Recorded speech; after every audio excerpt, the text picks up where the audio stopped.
बैठक आज। थोड़ी देर में देखिए कैबिनेट की बैठक शुरू होगी। कई प्रस्तावों पर मुहर लग सकती है। सीएम स्वास्थ्य बीमा योजना में संशोधन और कहा जा रहा है कि संशोधन प्रस्ताव जो है संभव है।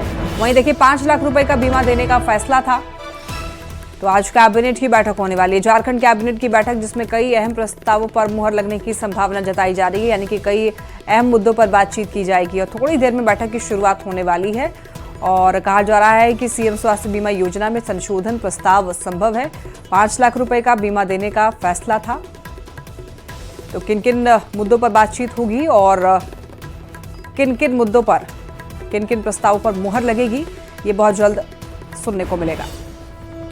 बीजेपी सांसद निशिकांत दुबे और मनोज तिवारी को सुप्रीम कोर्ट से राहत मिली है। जी हां, देखिए देवघर हवाई अड्डे से शाम के समय उड़ान भरने के विवाद मामले को लेकर बीजेपी सांसद निशिकांत दुबे और मनोज तिवारी सहित अन्य के खिलाफ दायर एफआईआर रद्द रहेगी। वहीं देखिए सुप्रीम कोर्ट ने झारखंड हाईकोर्ट के फैसले को बरकरार रखा है। बता दें आपको, झारखंड हाईकोर्ट ने शाम के समय उड़ान भरने के लिए दबाव बनाने के मामले में निशिकांत दुबे और मनोज तिवारी सहित अन्य के खिलाफ दर्ज एफआईआर को रद्द कर दिया गया था। हाईकोर्ट के फैसले के खिलाफ झारखंड सरकार ने सुप्रीम कोर्ट में याचिका दाखिल की थी और उस याचिका को सुप्रीम कोर्ट ने खारिज कर दिया है। जमशेदपुर से बड़ी खबर, कुछ शरारती तत्वों ने हावड़ा से टाटा आ रही स्टील एक्सप्रेस ट्रेन पर पथराव किया।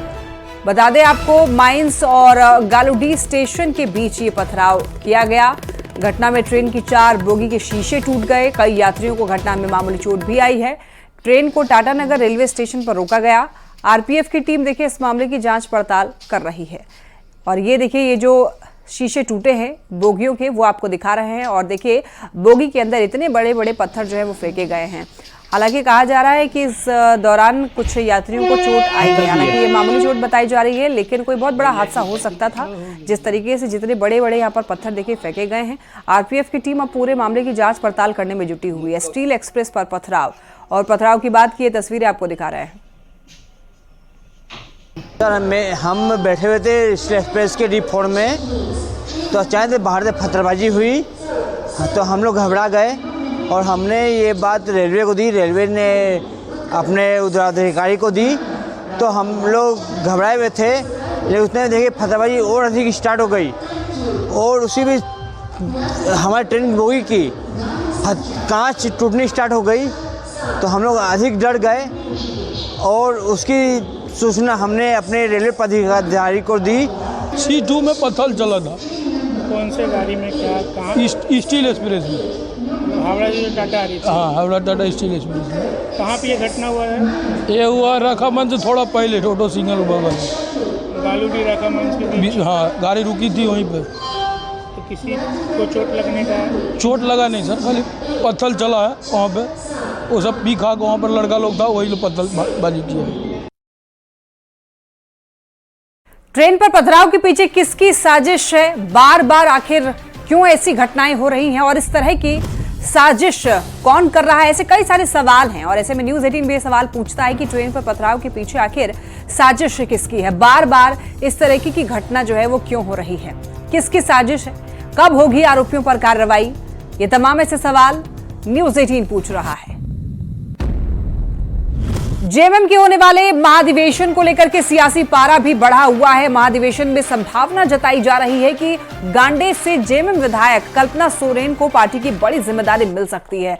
2024 विधानसभा चुनाव में कल्पना सोरेन ने पार्टी के लिए कई चुनाव प्रचार और चुनावी रैली को संबोधित किया था और महिलाओं को एकजुट करने में कामयाब रही थी, जिसकी वजह से जेएमएम को एक बड़ी जीत मिली। और इसको लेकर कांग्रेस विधायक शिल्पी नेहा तिर्की ने कहा कि राज्य के लिए अच्छा ही है, वो अभी भी पार्टी को संभाल ही रही है।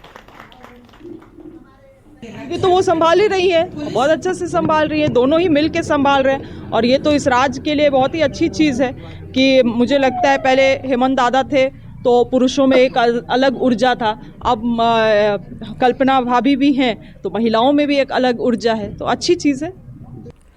रांची में लोकहित अधिकार पार्टी के पवन तिग्गा सहित कई कार्यकर्ता बीजेपी में शामिल हुए हैं। प्रदेश अध्यक्ष बाबूलाल मरांडी के सामने सभी ने बीजेपी की सदस्यता ली। लोहरदगा में लोकहित अधिकार पार्टी के जिला अध्यक्ष पवन तिग्गा सहित लोहरदगा के ही कई पार्टी कार्यकर्ता बीजेपी में शामिल हुए। और देखिए, इस मौके पर झारखंड बीजेपी अध्यक्ष बाबूलाल मरांडी ने कहा है कि संगठन पर्व के तहत पार्टी की सदस्यता अभियान चलाई जा रही है और ये अभियान काफी तेज गति से आगे बढ़ भी रहा है। तो बीजेपी की विचारधारा से प्रभावित होकर के दूसरे पार्टी के कार्यकर्ता बीजेपी में शामिल हो रहे हैं। विशेष कुछ इस वक्त करना नहीं है। आज एक विशाल परिवार में पवन जी और इनके सहयोगी साथियों ने भारतीय जनता पार्टी योगदान किया। भारतीय जनता पार्टी का इस समय संगठन भारत चल रहा है पूरे देश भर, और मैंने विशाल परिवार इसलिए कहा कि आज देश भर में 12.5 करोड़ से अधिक लोग भारतीय जनता पार्टी के सदस्य बन चुके हैं।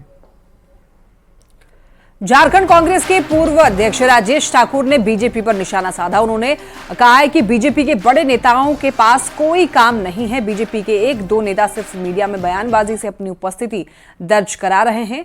कांग्रेस के इस बयान पर बीजेपी के प्रदेश मीडिया प्रभारी ने पलटवार किया और राजेश ठाकुर को बीजेपी में आने की बात कही। नहीं, देखिए, बेरोजगारी का आलम जो है चरम पर है। अगर आप जैसे साथी नहीं रहे तो भारतीय जनता पार्टी मैदान से तो खत्म हो ही गई है, मीडिया से भी खत्म हो जाएगी।